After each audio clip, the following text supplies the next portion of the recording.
Welcome to Shit Black Girls Watch podcast, where we are talking about film, sex, and black girl magic, one episode at a time. I'm your co-host Mia Dene here with my best friend Trish, and we are back on the mic to give you another good ass episode. We are talking about what's worth watching, what had us screaming at the screens, and why black women always bring the spice and flavor to the culture. So this week we are talking about Teyana Taylor's new film, One Battle After Another. Obviously, she's not the only person in it, but you know what I mean. What And drew then us out? So, of course, we always love to start each episode with our thought of the week. Well, I guess we don't have a thought. Do you have a thought of the week? I don't. It's nice to have no thoughts of the week Yeah, sometimes. I was about to say, I don't even feel like thinking. I don't even feel like Girl, thinking. take a But break from the thoughts. all right, so the question I did want to ask you though is what's one battle that you always find yourself fighting? And it does not have to be anything intense. It could be, I wasn't even gonna yeah, it think could be that something deeply. chill. Mine is professional emails, and I'm gonna tell you why. So when I was working my previous job, I got in trouble because I was trying to hold someone accountable and I did not greet them and I didn't do it warmly. So I asked my, supervisors and everybody, like, what's the feedback? What's my steps next time? And they were like, maybe ask how people are doing, or tell them good morning, or ask how their break was. I'm like, okay, cool. So now I always type my emails all the way through, and I'd be fighting myself every time with these professional emails because I really don't care about a lot of things. I I just want don't to get the either. job done. But I know that once I type up everything that I actually want to say, I go back and edit it to include, hey, how is your family? I hope they are good. Also, can you do X, Y, and Z?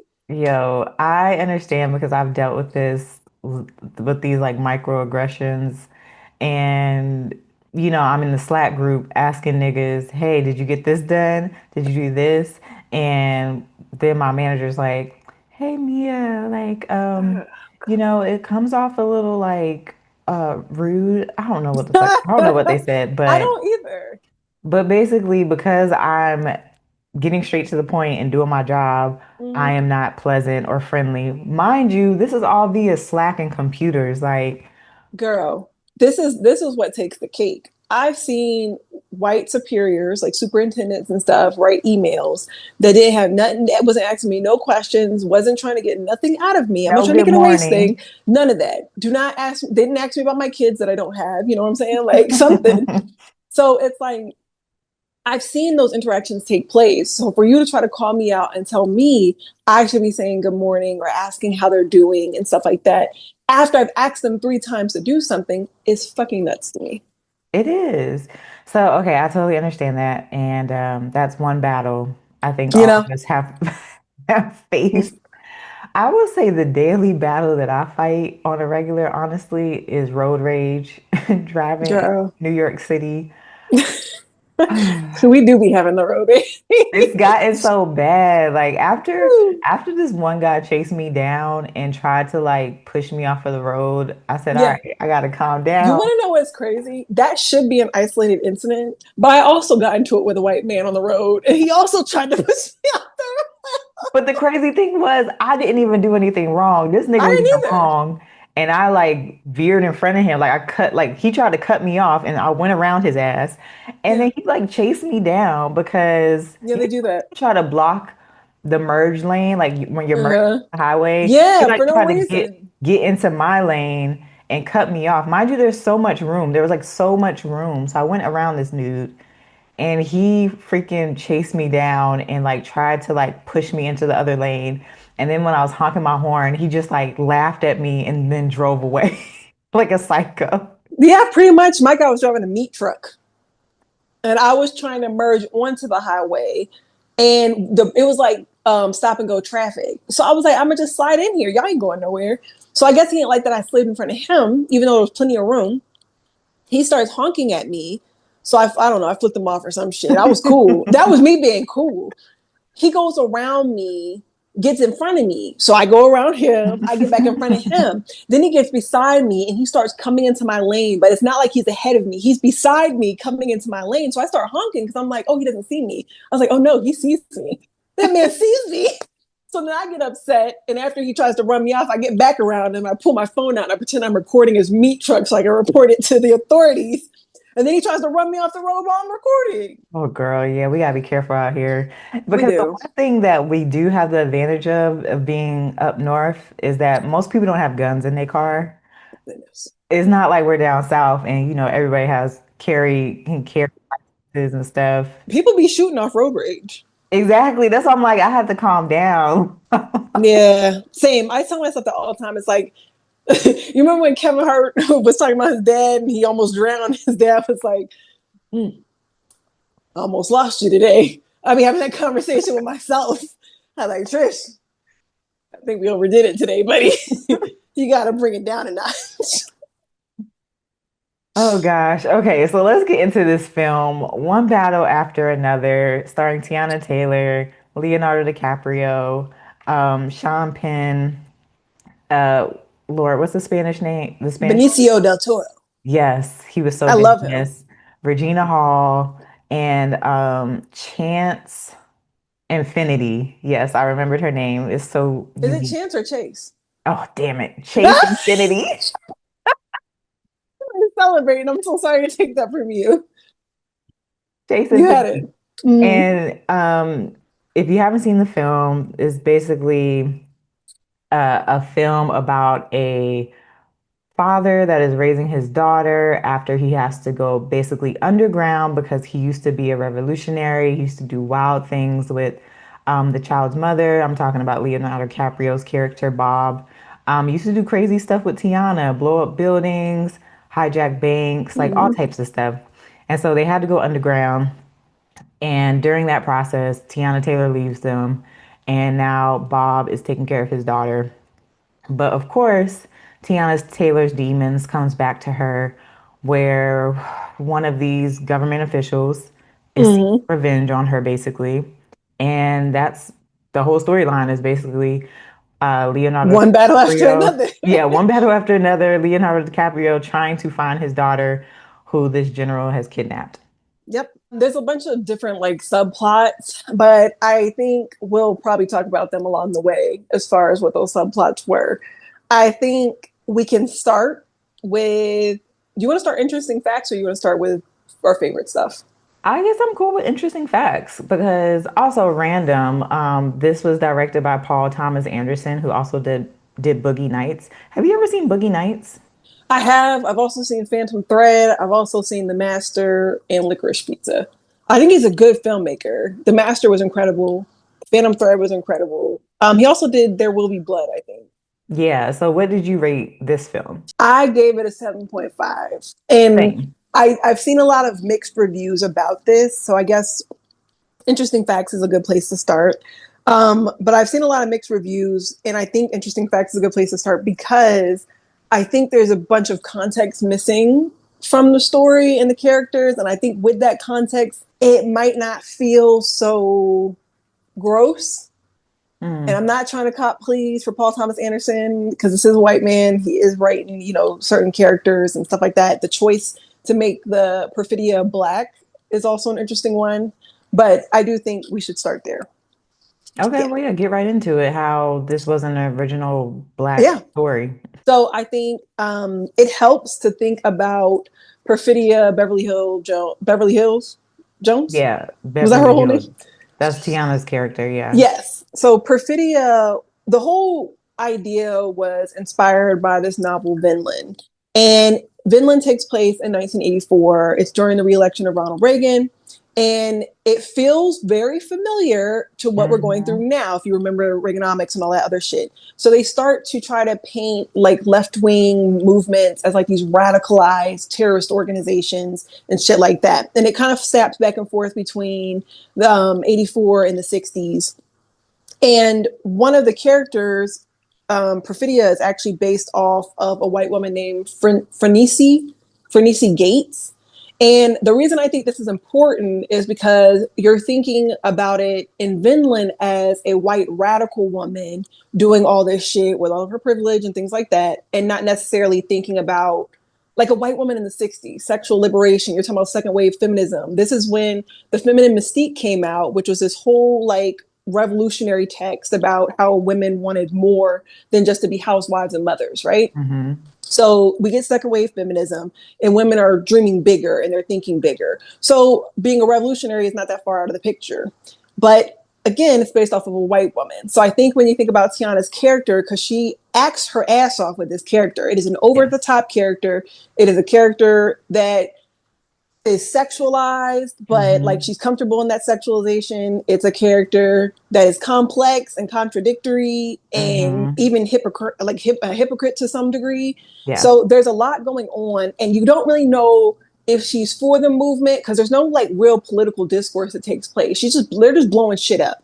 Yeah, we don't fully understand what the movement is, I feel like. Yeah. I think we get a good little sense in the beginning of how they Mm-hmm. broke into the immigration camp, the Yeah. and got the immigrants out. So I'm like, oh, Mm-hmm. I understand like what they're trying to do. Then Mm-hmm. when they start just robbing banks and stuff, I'm just like, where are we going? I don't understand what the movement, the French 75 is really about right now. So I can explain that. So essentially, the entire like the characters, the revolutionaries we see in the movie are based off of the Weathered Underground. The Weathered Underground, Yeah. and they were like this rainbow coalition. They were inspired by it was kind of taking place or coinciding with civil rights movement, Black Panther movement, and they declared war on the United States.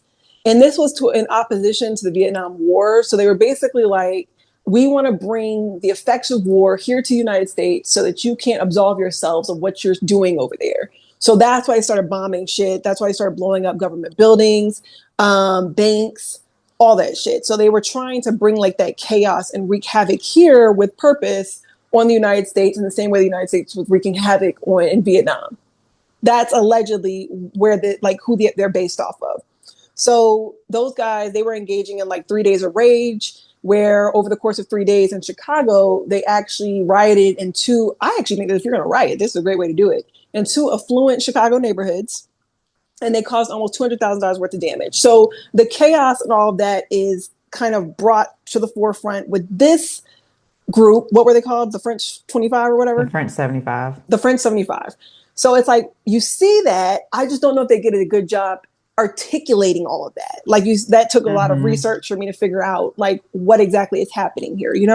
I So agree. I don't know if And it came across that way. yeah, and I think that's why I was torn about like, is this what new modern day revolutionary films look like? You did say that. Specifically because of the sexualization of like Tiana Taylor's character, which I don't feel like we've seen a lot of when it comes to Black women that are revolutionaries. Like we Mm-hmm. always just see them as like powerful, strong, boisterous women, not sexual beings. Mm-hmm. Like that was more for the Black exploitation era or, a rom-com or, something like that. It was never like in a revolutionary film. So I think that's why I was also a little torn. But when you Mm-hmm. mentioned that she was based off of a white character, I was like, okay, that actually makes a little more sense because white women have been allowed to be Mm-hmm. more sexually free and liberated, especially in the 70s and 80s. Come on, the Hello. hippie era. Like, Hello. so, I think that but context matters. no, it really does matter.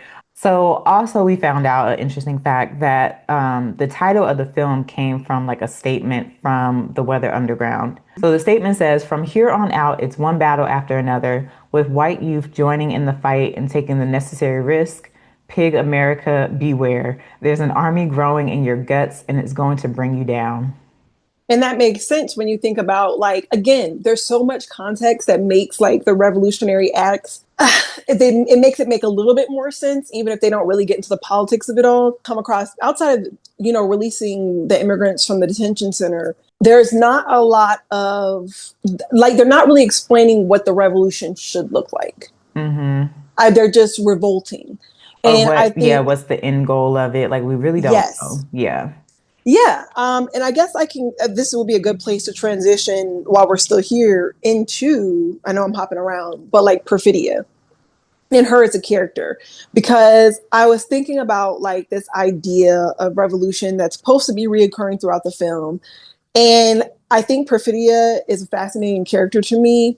One, because you have this black woman who's been cast in the role of a white woman who has all this privilege and different circumstances for the way people view her. So she's acting in a way that's already like jarring. And then her revolution was very confusing. And I say that because, like, you were talking about them robbing a bank. Because what happens is Perfidia is engaging in an intimate relationship with her arch nemesis, who is this Colonel Lockjaw. And Colonel Lockjaw is the one that is coming after Leonardo DiCaprio and his daughter throughout the movie. And the guy is essentially in love with her in a weird, lustful way. It's very toxic, their dynamic. Yeah. Perfidia's with Bob, Leonardo DiCaprio's character, but she's fucking Lockjaw behind everyone's back. Spoiler alert. Yeah, but I think for me, like she was having sex with him out of necessity of like safety. I don't completely know if she was just doing it because she wanted to have if she liked him. He felt like eventually he felt like he loved or she loved him, and I don't think that was the case. I don't think she loved him, but I do think her character did love fucking him. And I only say that because I told you I was listening to the audiobook for Vinland. There's actually a point in the book where she talks about like his ejaculate being on her and her being like obsessed with the smell and the feel of it. And Interesting. there is like some weird toxic sexual dynamic with her and him where, and I think Teyana Taylor talked about it in an interview with maybe Fandango, I don't know, but she was talking about how like they are both toxic, but she feels like Colonel Lockjaw is more perfidious speed, even though Bob is better for her, essentially, something like that. Mm, And yeah, so when you're thinking about like this rebellion and also again feminine mystique, second wave feminism, the idea of being sexually satisfied is also coming into play. I mean, I don't know what her sex life was like with Bob. She was fucking him when bombs were going off and shit like that. Cool. But I do know that there was some element of consent even in the movie with her interactions with Colonel Lockjaw. So even after she's like doing this, because again, this is a whole revolution against capitalism, and she's fucking a federal agent. Weird. yeah. So then, she gets caught in the bank robbery, which is also, we don't really know why this is happening or why she's doing this instead of blowing up banks and shit. So when she gets caught, Colonel Lockjaw comes to her rescue and he's basically like, if you agree to be with me, I'll put you in witness protection. You got to give everybody up. The bitch gives everybody up and then leaves witness protection. So it was like, girl, I mean, come. at that point, like, I don't even really think it was just about her protecting herself. She didn't want to go to prison. Like, she would have gave everybody up regardless of if he was like, Which you is have to even be with me. worse. Yeah, which is worse. And it makes you question, was she really, like, did she really care about the revolution if she was so easy to turn on everybody? Um, That's the thing. It's like on the one hand, she's working within the system, again, fucking federal agents, using witness protection, fucking robbing banks and doing God knows what with the money, blowing shit up. She doesn't even like talk about in the movie kind of like her motivations for doing it. She kind of is obsessed with blowing shit up and just causing like destruction and just being in power. There's like a power yeah, element to it. Like she it's has a definitely power kink or power. something. Yeah. So she was a really contradictory character. And then her mom had said something that I thought was really interesting about how she comes from like a long line of revolutionary women and how Bob wasn't Hmm. right for her, which I think kind of reinforces this point of maybe she felt that same way in her heart too, which is why she ends up leaving because she does get pregnant by who? We don't know. Until the But end. yeah, but she raises the baby with Bob. And her and Bob start this life. And Bob's like, you know what? I kind of fuck with this life. I want a family. First of all, Bob's a hypocrite too, because he flipped on the revolution so fucking fast once he had a daughter. I don't know what you're supposed to do once you have kids, but he flipped. I mean, I wouldn't say I think he was exactly what the mom said, which was like he's kind of soft. So, Yep, and I, lost. yeah, in law. So I think him having a kid is kind of like, well, I can't stay in this revolutionary life. One, what's her name? Perfidia. Perfidia had already like snitched on them, so he had to go underground. So Mm-hmm. it's like you can't really stay on this revolutionary track, especially with a kid. So I don't think he switched up, but I do think he kind of just settled. And I think he Hmm. was like really lost without Perfidia. Like she just abandoned them. He had to take care of a child. And so I think it took him a really long time. I mean, obviously he never really found himself because he turned into an alcoholic and Well, yeah, he was an stuff. absolute fucking stoner. Couldn't remember anything from the revolutionary training he had. I think that's Yeah. what I was thinking. Is like maybe him being a hypocrite is not the right word, but he was definitely lost because he had the kid, and you thought the kid was going to give him like some type of purpose, but he becomes a stoner, and the But he whole did time, prepare her. I do like that aspect of it, of the film, where it was like, even though he was like a screw up, he kind of did prepare her. He had her he in did. like kickbox or not kickboxing, karate or whatever. And she also had like her mother's spirit. So it was like Hmm. she was like fearless. He Um, gave her the codes. He gave her that little device so yeah. Regina Hall could find her. But I think he became more paranoid than anything because you could tell um, he was just like, I never thought like this day would come. Like he was really paranoid. Yeah. Even when she went out, like he still gave her the little sound thing every Hmm. time she went somewhere. So like I feel like he became more paranoid than anything.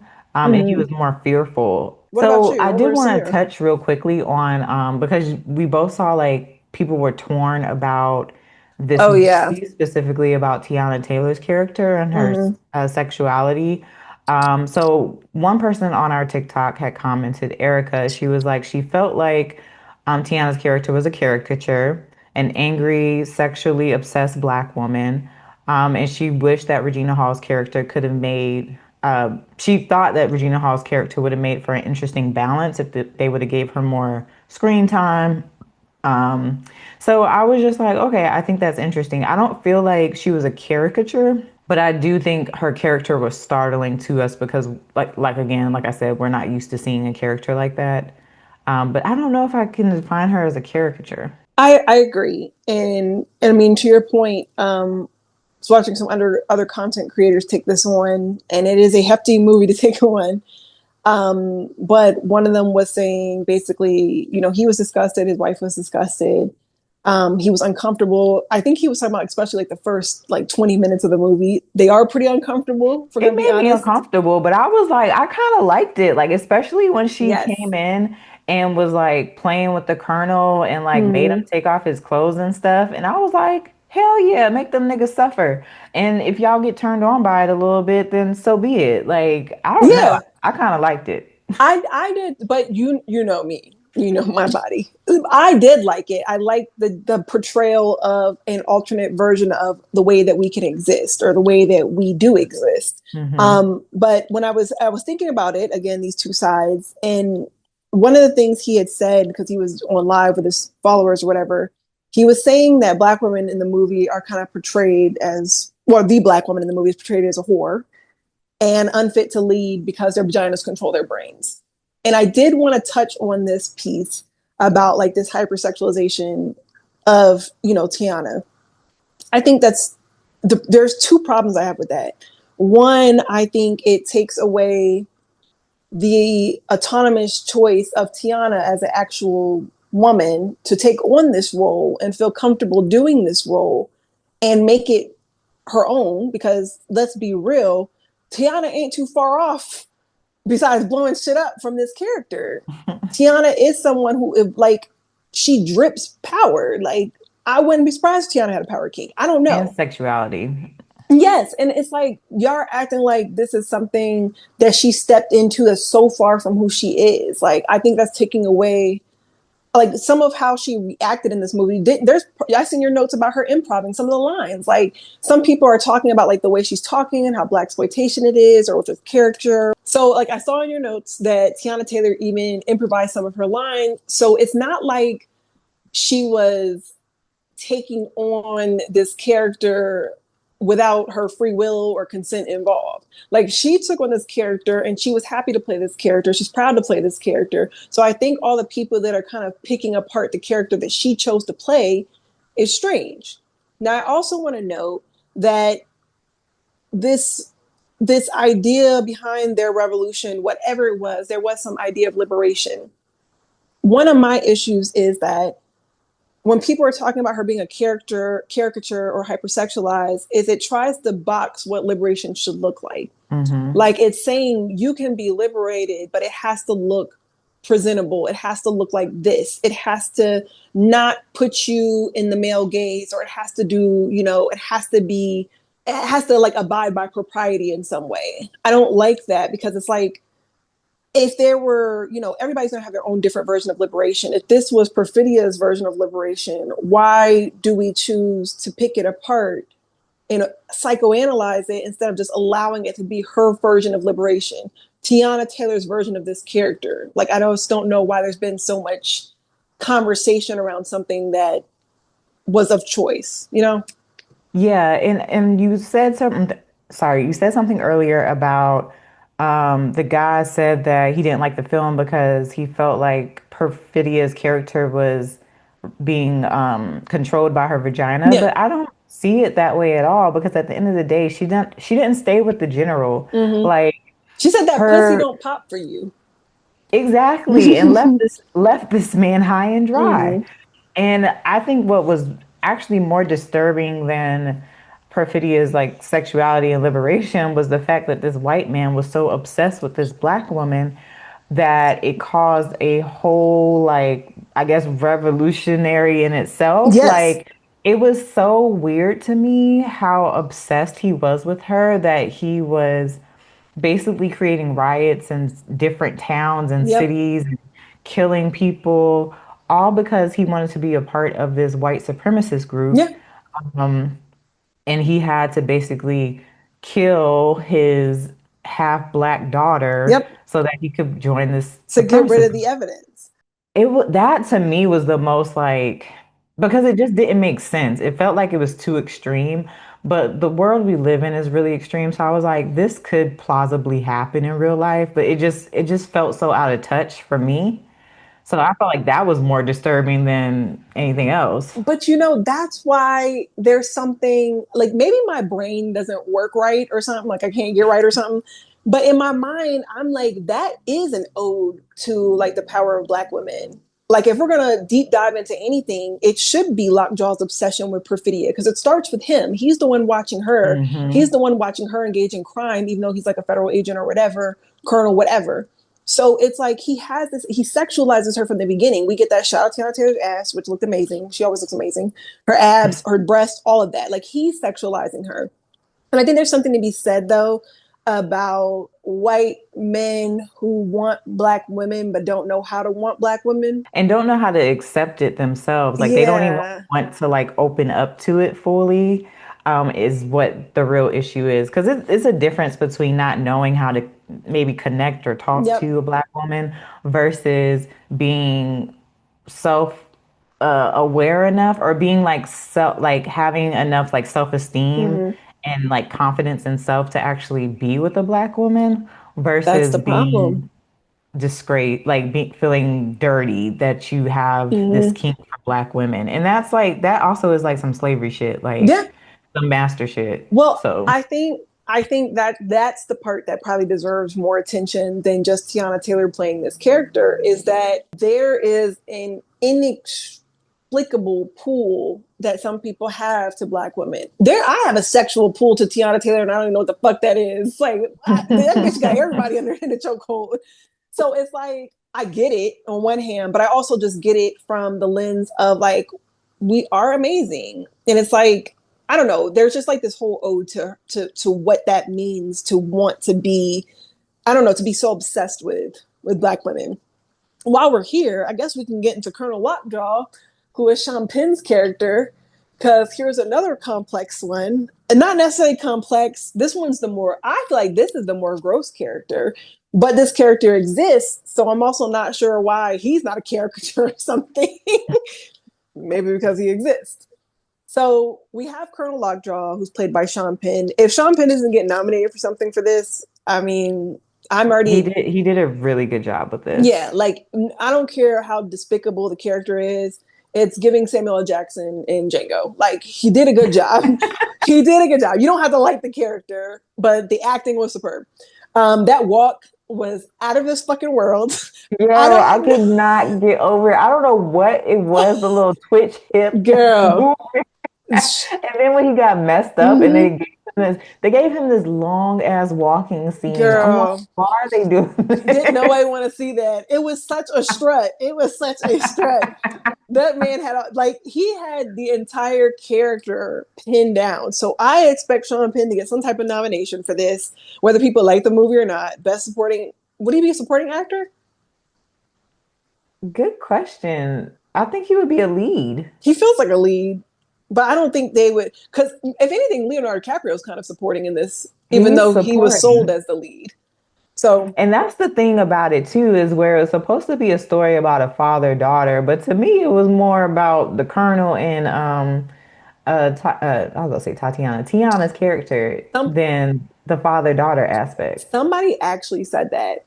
So somebody had said that the trailer makes a movie look like or seem like it's supposed to be an action movie when it's actually a character driven movie. And I agree with that Hmm. completely. And I say that because to your point, it is about Perfidia and Colonel Lockjaw, but it's also about Leonardo DiCaprio and his daughter. Like it's all about Bob and, Chase. So I think, and this was one of my critiques I was going to say for the end, but we'll just go ahead and get into that. I think one of my critiques of this movie is that kind of what we were talking about with him. Don't try to sell us something and get our expectations for one thing if you're going to give us something else. Make sure you keep that same energy with the actual movie. So I feel like what one battle after another did was sold us this idea that this was going to be like some political, revolutionary action film, Judas and the Black Messiah, something like that, but it ended up Yeah. being a daddy daughter thriller like Taken. So, I mean, I just think It I was. just think that if you're going to sell it as something, or if you're going to tell us you're making a movie about something, there was really no political discourse because again, we were struggling to figure out what the actual revolution was that they were trying to portray. And we had to piece together some of the backgrounds for the characters that would have made the movie that much more enjoyable. But y'all sold us this thing, so we expected all that to be wrapped up in it. And it didn't even wrap up. It didn't even live up to the Taken name because Bob didn't even save his daughter. No, She saved she herself. did. She did in the end because Bob was pretty much Bob was Leonardo DiCaprio. I will say this is actually I like when Leonardo DiCaprio steps out of like a serious lead role because he's actually Mhm. hilarious. Like I He loved him in is. Wolf of Wall Street, and I like when he plays these kind of like out of box characters because he did a really good job. He was absolutely a stoner. That conversation he had with Comrade Joshua when he was trying to like, where he was like, "What's the code?" or whatever. Like, you got to tell me what time it is, and he was just like, "What the fuck is going on?" And I think to your point about this being like a generational revolutionary film, Comrade Joshua had said something that I thought was interesting too. He was like, "Oh, you're making a lot of noise. I feel like my space is being violated." And I was like, "This is definitely the difference between like a boomer revolutionary Yes. and a Gen Z He, reference." he was like, "What are you talking about? I'm not even in your Yeah, presence. I'm on the phone." Like, and he was like, "Ah, you're insufferable." But I was like, Comrade Josh is definitely giving Gen Z. But in any case, back to Colonel Lockjaw. I want to talk about this organization he was trying to join and the whole reason he was after Leonardo DiCaprio's daughter. So the Christmas Adventurers Club, yo, this whole Christmas theme as bruh, white supremacist group was like really killing me. I was like, bruh. what is this? And then y'all have the nerve to talk about our culture. And this is the best y'all can come up with is some Christmas ass theme shit. So, I was so, I was so girl, annoyed by that. girl. So, and then they were all like, "All hail Saint Nick" or something.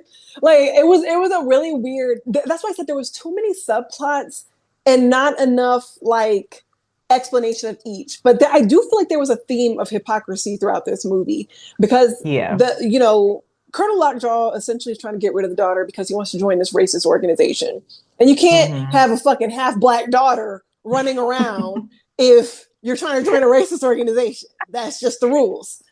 So the Christmas Adventurers Club, and girl, why was Fitz the head of this shit from Skit? Girl, I That's was what everybody said when he came in on the screen. Everybody was like, Fitz? what? Not like he was a fucking Kerry Washington for years. We all saw it.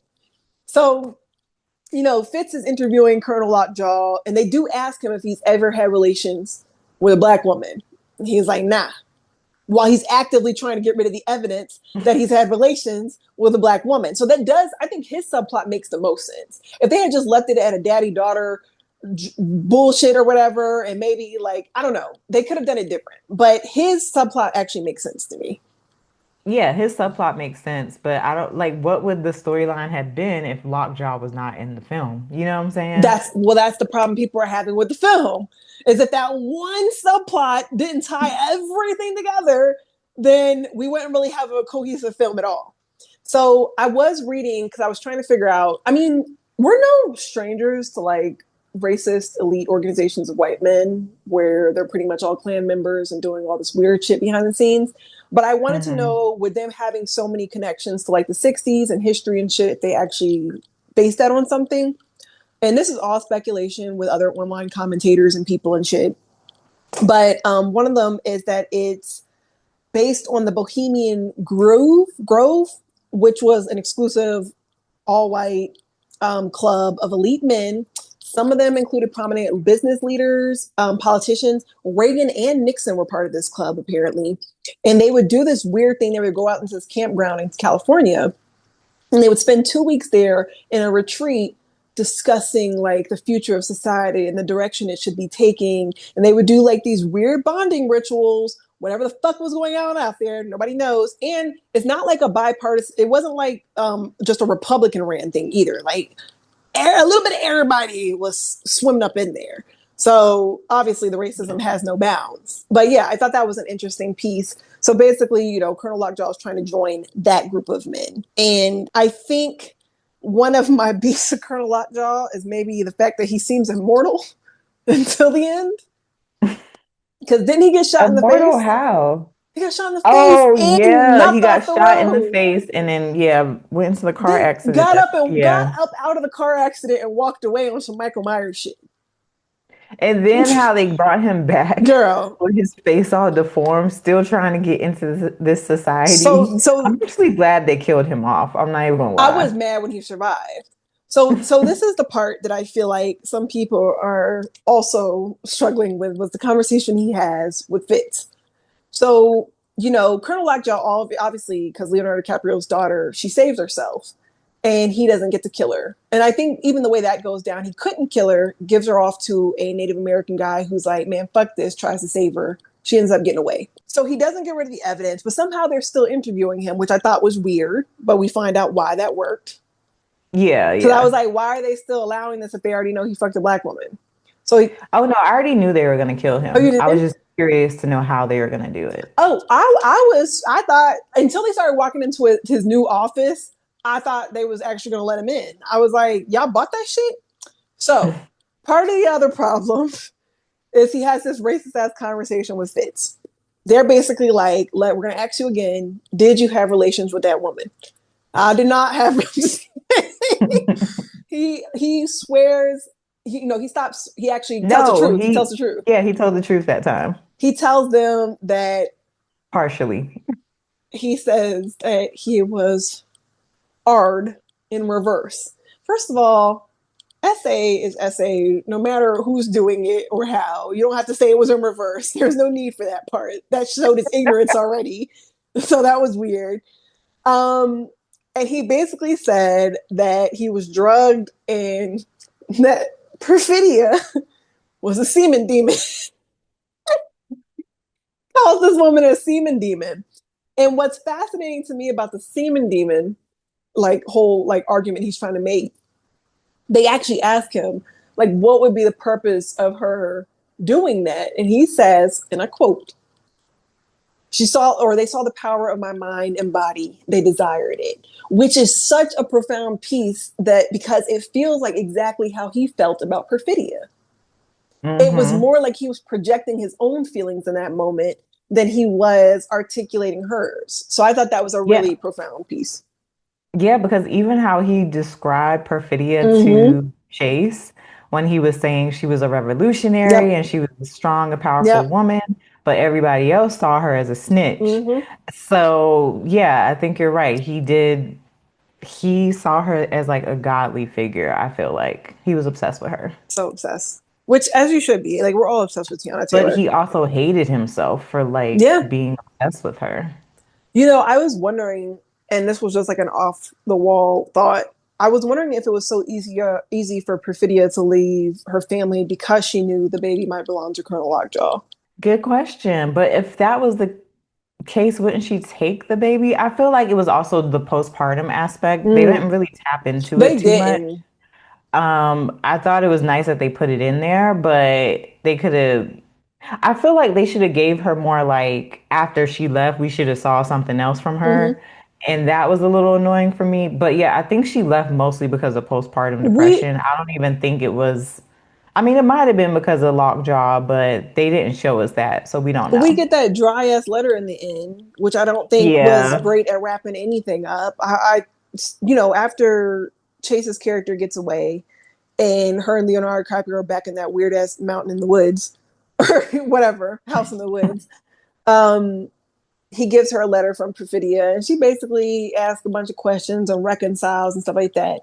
But I had beef with that because to me, I still like to your point. I feel like they should have put Tiana Taylor back in at some point. Like we should have Hmm. seen her, heard from her, got an update, some background, something. There just should have been more added. If anything, the biggest critique of Tiana's character should be that she didn't have a fully formed story. That's the biggest Yeah. critique I have. Black, white, I don't, like it doesn't matter. A fully formed character is a fully formed character, and I feel like if we had known more about that revolutionary line of women that she came from, we could have understood what this I cannot remember this YouTuber's name. I think his name is like Lucas Blue. I don't know, I'm sorry. But he talked about inherited consequence. And he was talking about how it's Hmm. almost like generational trauma. Like you inherit the consequences of like your parents. And Hmm. while Chase is inheriting the consequences of her parents, Tiana Perfidia is coming from this long line of revolutionary women where she's inheriting the consequences of that and what that looks like and what she's lashing out against. Her motivation is still unclear because we don't get that backstory. Another critique I have of the film is that instead of giving us that fucking vague ass beginning, they should have given us her growing up with revolutionaries, becoming a revolutionary, and showing that. And I feel like even that little extra 5 to 10 minutes would have helped make her a more complete character than what she was. Yeah. And cut down on them dang on car chasing scenes. I was Oh, like, you in this who car doesn't? chase? I seen that you put that in there. Why is this car chase scene like an extra 15 minutes? Like, we don't need all this. Just going back and forth. Yeah, How close is he getting? How close are they getting? How close are they getting? Oh my but gosh. even that's why I say like it wasn't an action movie because even the car chase was not an action sequence. I liked that it was almost like they did it just long enough for you to zone out in the hills. So when she parked that car and he crashed, it made it all that much better. But I feel like you Yeah. could have cut it just a little bit and we would have still had the same effect. Somebody was asking how she knew to kill the guy that got out the car. And I was like, she did. What you It mean? was the code, right? Well, yeah, she asked him a certain question, but it's also like, yeah, that's what it was. She asked him a certain question. He And didn't have know the how to answer answer. it. She killed. I just appreciate the fact that she wasn't hesitant about Same, anything. She did not question same. anything. Kill all these niggas. Mm. Excuse me. Kill all these people. Basically, Because you don't know. You don't know who's after you, who's not after you. well, Okay, let's get into our favorite scene, though. I feel like this is both of oh, our this was favorites. actually this was our favorite scene. Go ahead. I'll let you tell this one. Yeah.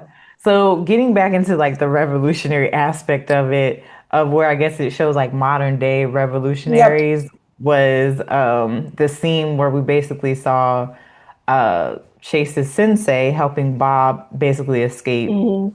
Lockjaw and the police and everything like that. So I just love this whole sequence of events. Mm-hmm. Like, Same.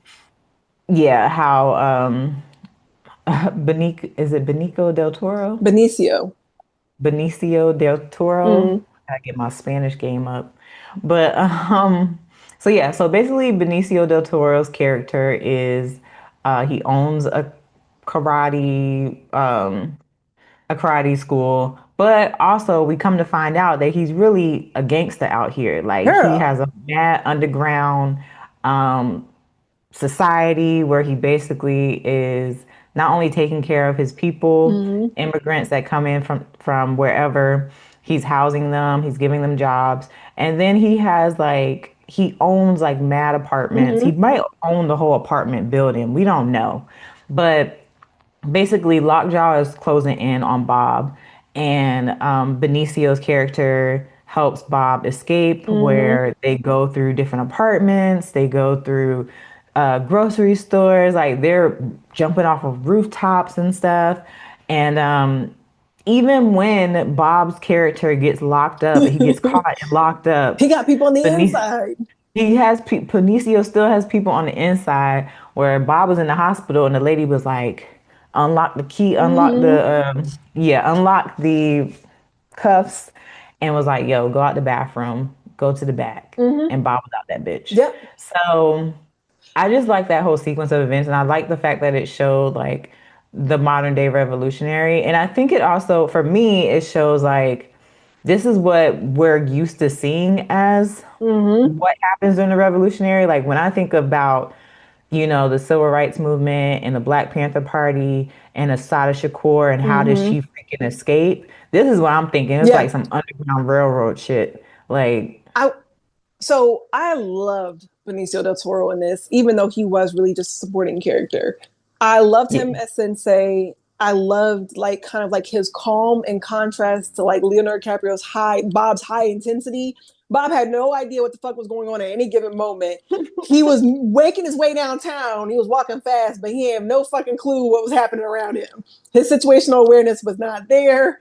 And we saw that. But in contrast, Sensei was super calm, like water. Like he knew exactly what to do. He was very organized. His hmm, network was crazy. And it made me think, like, I had my suspicions when he was helping Bob. I was like, oh, he's part of the French 75. And I remember thinking that because I was like, how else does he, like, when, ICE was showing up or whatever, he had a whole system for getting everybody out and getting people away. The guys on skateboards, he was randomly running to people in the streets, like, do this, meet me here, boom, and shit like that. He knew what to do when they got caught by the police and drink a beer and pretend like he was drunk driving so Bob could get away when he told him to like get out the car. So there was so much to him. I was like, oh, he's part of this revolution. But then it made me wonder and think about like this idea of revolution. Like maybe the revolution isn't the revolution. Maybe it's a bunch of smaller revolutions happening at the same time. We're, yeah, yeah, like we're all fighting our own battles, and this one was clearly like immigration, and it's very, very timely if we're going to be honest.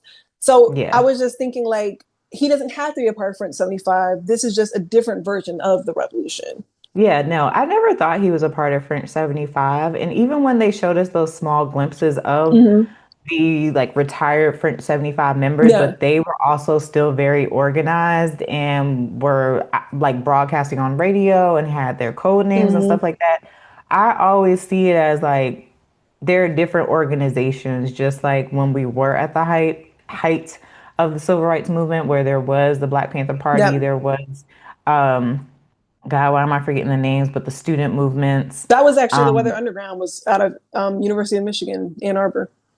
exactly. So there are all these other subsets that are overall where they're all fighting for the same thing is like the rights of all people, human rights. Yeah.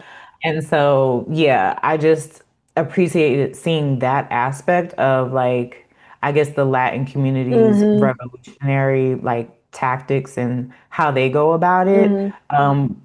Which I don't know, it was refreshing to see considering everything that's happening in the United States. It was kind of like, yeah, like Yeah. fight the power, you know? And you want things to go down like that. I mean, given, you know, I think the movie portrays ICE operating in more legality than they are in real life. So there's that.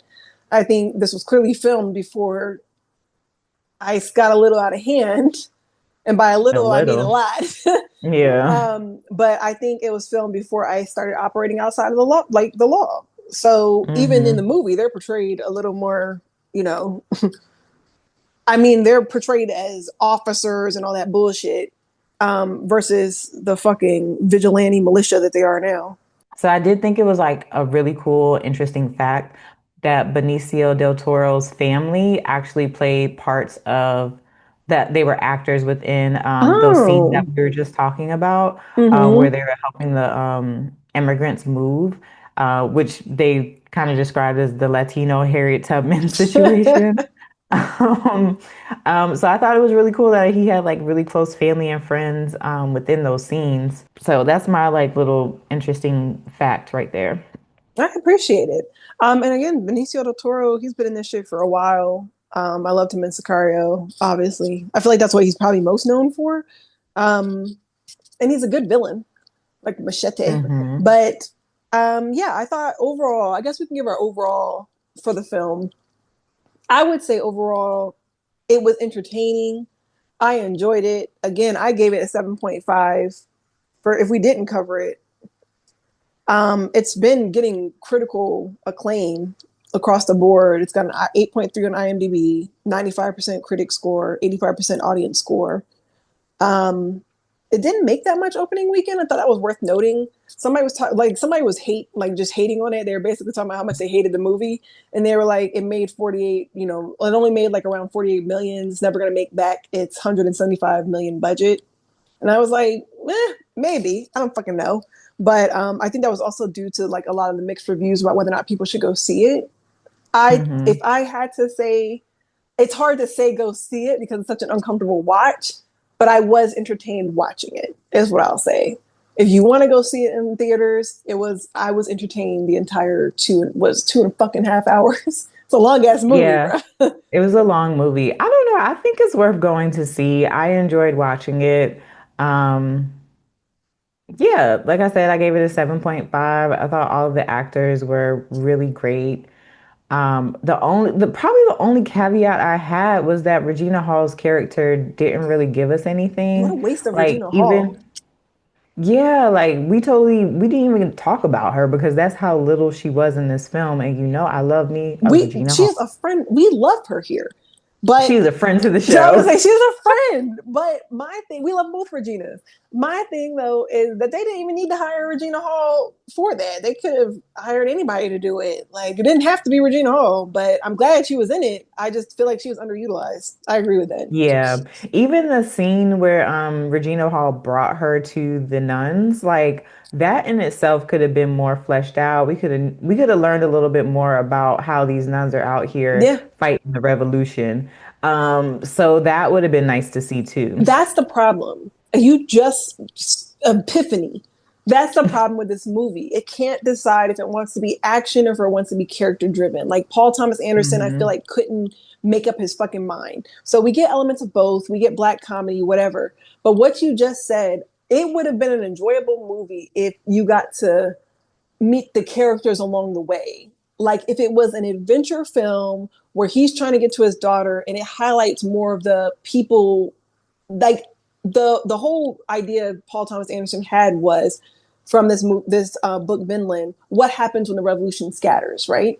He should have Hmm. he should have leaned into that. So like whether it's the nuns growing weed, whether it's the fucking comrade Josh and the Gen Z revolutionaries, um, whether it's going through and seeing like more background about like Sensei's revolution and what they're doing against ICE and how he got so organized. Like I would have loved to see an exploration of all these sub characters, which had really cool like ideas behind them, but just no bones underneath them. Like it was just no structure. So we get these brief moments with these characters, but not enough to be character Hmm. driven. Then we get these brief moments of action, but not enough to be action. So it's just a very confusing movie, is what I will say. Still entertaining. For the fact that it's still entertaining despite all that chaos says a lot, but still very confusing. And I feel like he should have made up his mind. Well, next episode, we're going to be talking more about what we've been watching lately. So make sure you guys tune into that. And if you are interested in keeping the conversation going with us, we have a WhatsApp group that you guys can join. So make sure you head over to our website or wherever the episode details are, and you could get that link to join us in conversation. And we also do trivia nights and events. So make sure you sign up for our newsletter. And thank you for listening to another episode of Ship Black Rose Watch. Until next time, I'm Mia here with my bestie Trish. And like always, love always.